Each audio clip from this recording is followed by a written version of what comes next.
Mais d'abord, notre échange, on va le consacrer aujourd'hui au statut des artistes, statut qui est en train d'être réformé. Il y a en tout cas un accord en ce sens et un texte qui a été déposé sur la table des députés au Parlement fédéral. On va en discuter avec Emilienne Tempels. Elle est comédienne, elle est membre du collectif Culture en lutte et du collectif FS qui promeut la place des femmes dans l'espace culturel. Et avec Charles Gardier qui est député du mouvement réformateur au Parlement de la Fédération Wallonie-Bruxelles. C'est aussi l'un des co-organisateurs des Francopholies de Spa. Bonjour à tous les deux. On va donner la parole à Charles Gardier dans un instant, mais je voudrais d'abord passer quelques minutes avec vous, Emilienne Tempels. Donc ce collectif Culture en lutte qui réunit déjà 200 artistes. Le but de ce collectif, c'est quoi? C'est d'obtenir le retrait de ce texte sur le nouveau statut d'artiste. Il ne vous convient pas? Oui, donc voilà, en fait, pour nous, il y a vraiment beaucoup de problèmes au texte et des problèmes majeurs, des problèmes de philosophie générale qui font qu'on ne peut pas y adhérer. Et donc, en effet, on demande son retrait pur et simple.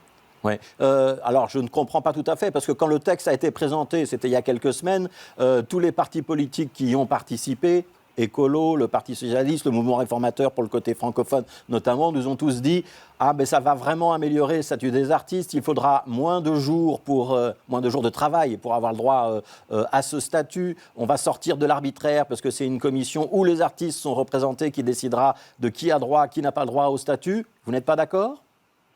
Non, on n'est absolument pas d'accord parce que sous prétexte qu'il y a une accessibilité qui est facilitée en termes de nombre de jours pour les jeunes, en fait, on va détricoter tout un grand nombre d'autres choses, notamment le renouvellement qui devient beaucoup plus compliqué à obtenir. Ensuite, il y a la question de l'attestation, c'est-à-dire qu'avant même de rentrer dans le système, il faut obtenir une attestation. Et cette attestation, il y a énormément de conditions à remplir pour pouvoir les avoir. J'imagine qu'on va y revenir. Et ensuite, il y a une attaque que nous, on trouve qui est très, très grave contre le contrat de travail à la durée. Voilà, j'y reviendrai peut-être Oui, plus précisément. expliquons ça peut-être tout de suite. Ça veut dire quoi le contrat de travail à la durée? Ça veut dire qu'on va faciliter des formes de travail qui sont des formes de travail limitées dans le temps, du travail temporaire, c'est ça? Au détriment des contrats à longue durée? En fait, le contrat à la durée, c'est un contrat classique de travail où on dit Emilienne Tempels, par exemple, est engagée comme comédienne, mettons, par exemple, le 8 juin, demain. Et donc, ce jour-là, je travaille. Et donc, j'ai un contrat qui me dit que ce jour-là, je travaille.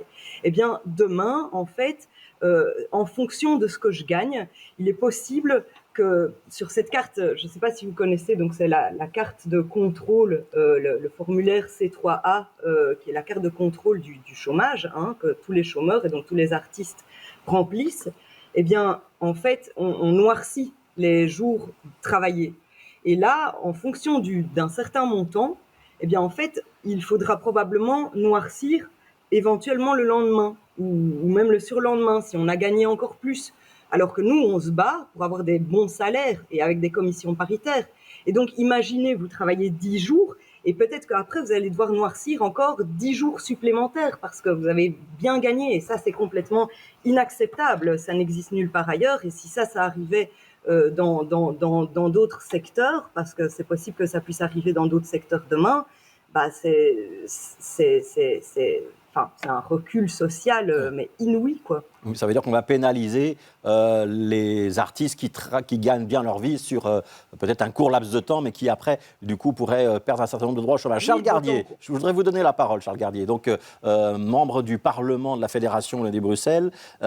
J'entends la parole d'Emilienne Tempels, elle n'est pas toute seule, hein. Il y a un collectif de 200 artistes. Ça veut dire que les politiques se sont trompés, qu'ils ont cru bien faire, mais que le diable est dans les détails comme toujours, et que dans les détails, la note est moins positive?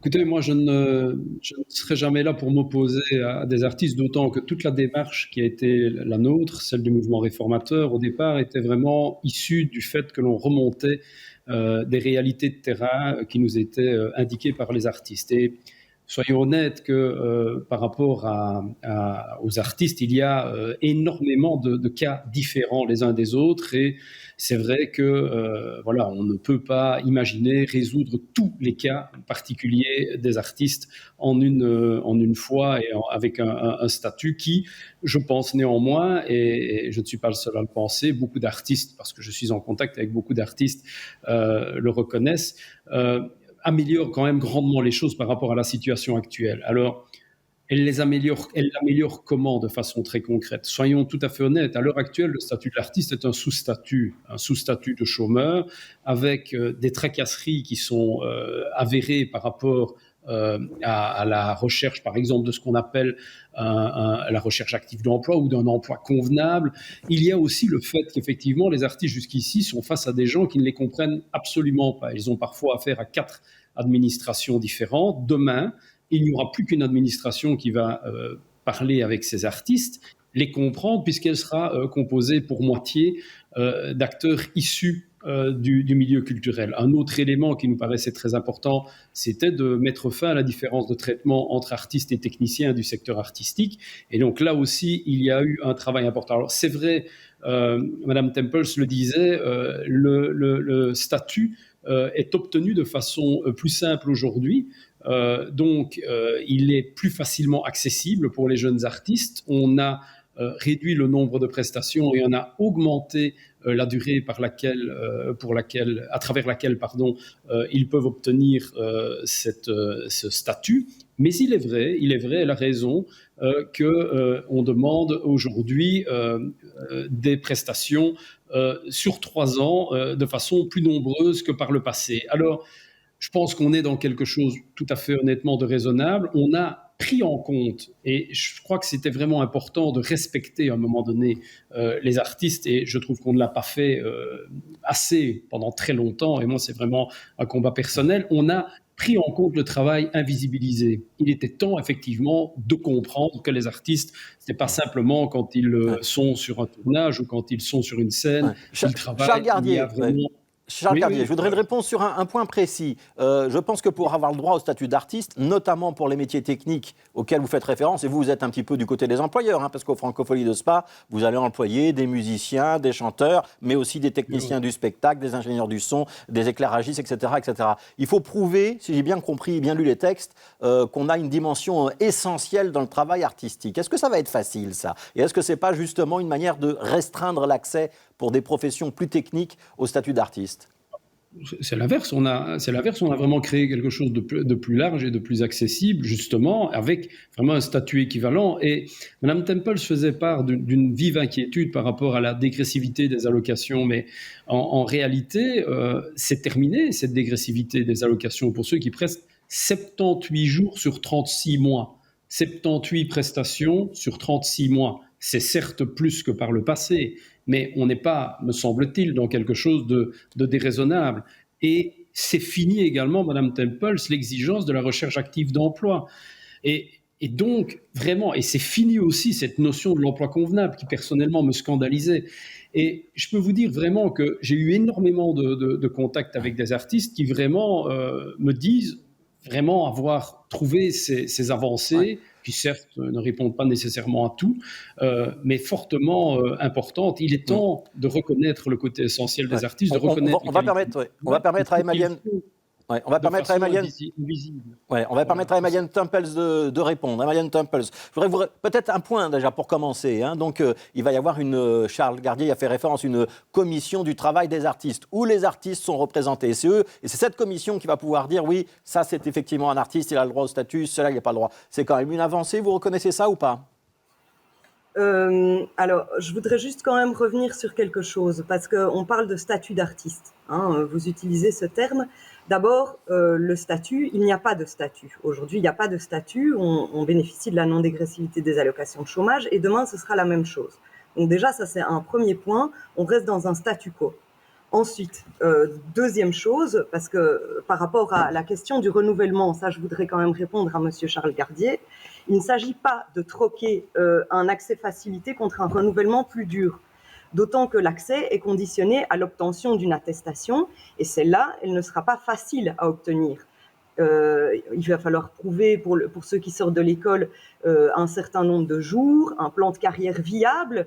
Moi, j'aimerais bien savoir comment est-ce qu'on peut avoir une vision claire quand on sort de son école, directement une vision d'avenir. Qu'est-ce que ça veut dire un plan de carrière ? En fait, pour moi, et enfin, c'est la mort des jeunes, c'est la mort de l'art, parce que ça signifie montrer qu'on se conforme à un certain nombre de codes. Or, le travail de l'artiste, justement, c'est d'aller là où on ne l'attend pas. Ouais. Et donc, pour cette question de renouvellement plus dur, pardon, je dois vraiment, c'est très important, oui, mais rapidement, de renouvellement, parce qu'on passe de 3 prestations par an à 78 sur 3 ans. Les 3 prestations, c'était quelque chose de symbolique. Ça n'est pas dire les artistes ne doivent travailler que 3 jours. Hein. Et ça, je veux dire, c'est la fin du rayonnement culturel de la Belgique. Parce que grâce à ce renouvellement symbolique actuel, les artistes ont la liberté de créer des formes magnifiques sans devoir faire la course au cachet et accepter de devoir faire des mauvaises publicités pour boucler leur nombre de jours. Et ça, c'est unique en Europe, ce renouvellement symbolique. Ça fait vraiment, c'est la force. C'était l'unique point positif du statut actuel. Et ça, on le bazarde. Alors qu'on sait que les femmes, en plus, ont moins accès à l'emploi rémunéré. Donc, les femmes auront plus de difficultés à prouver ces 78 jours. Enfin, c'est vraiment c'est une baffe qu'on se prend, en fait, ce renouvellement. Alors, Charles Gardier, passé de 3 à 78 jours. Je voudrais que vous répondriez là-dessus. Et puis, on va être obligé d'en rester là pour aujourd'hui. Peut-être qu'on fera un autre débat aujourd'hui, à un autre moment, mais aujourd'hui, le temps tourne. J'ai presque envie de dire, d'abord, ça me fait de la peine d'entendre la réaction de Mme Temples, parce que très sincèrement, ce qu'on a voulu, c'est vraiment aller dans le sens, et on a écouté, croyez-le, beaucoup d'artistes, et beaucoup d'artistes ne nous disent pas exactement la même chose que Mme Temples, mais soit le problème n'est pas là, elle a évidemment tout à fait le droit de penser ce qu'elle pense et de l'exprimer. Simplement, 78 prestations en 3 ans. En 3 ans. Et c'était important pour nous, et je peux même vous dire qu'à titre personnel, et par rapport au retour que l'on a eu dans le milieu du cinéma, on était même pour aller vers 5 ans, parce que la temporalité dans ces milieux-là est plutôt de 5 ans que de 3 ans. Mais soit, 78 prestations en 3 ans. Alors moi, je veux bien qu'on joue sur des symboles, mais Madame Temples, l'accès est largement facilité à la situation précédente pour tous les artistes, les jeunes et les moins jeunes. C'est indiscutable. Les moins de jours, une durée plus longue, ce sont les chiffres qui sont annoncés. Et effectivement, reconnaissons qu'une négociation au gouvernement fédéral, qui plus est avec des partis nombreux autour de la table, dire 78 prestations sur 3 ans, Madame Temples, je ne peux pas... Alors, on va en rester là. Ça ne vous oblige pas à courir le cachet. On va en rester là, parce que je vois bien qu'on ne vous mettra pas d'accord. Peut-être qu'on fera un autre débat à un autre moment, parce que je vais entendre qu'il y a de la frustration. Juste un mot, Madame Temples. Il y a des actions prévues. C'est quoi la prochaine action de votre collectif? Mais vraiment, 15 secondes. On fait une grosse manifestation ce vendredi 10 juin à 10h face au cabinet du ministre Van den Broek, au 23 rue de la Loi. Donc voilà, tout le monde est invité. Mais je dois aussi ajouter que quand même, c'est faux que l'accès est facilité, parce qu'il y a cette attestation qui va exclure un grand nombre de métiers, notamment les techniciens, alors qu'aujourd'hui, ils sont inclus. Et là, demain, ils sont explicitement totalement on ne vous mettra pas d'accord. Je vois que Charles Gardier dit non de la tête, et je vois qu'on ne vous mettra pas d'accord. Mais on va en rester là pour aujourd'hui, parce qu'on a une interview dans la suite de l'émission. C'était Emilienne Temples et Charles Gardier. Merci à tous les deux.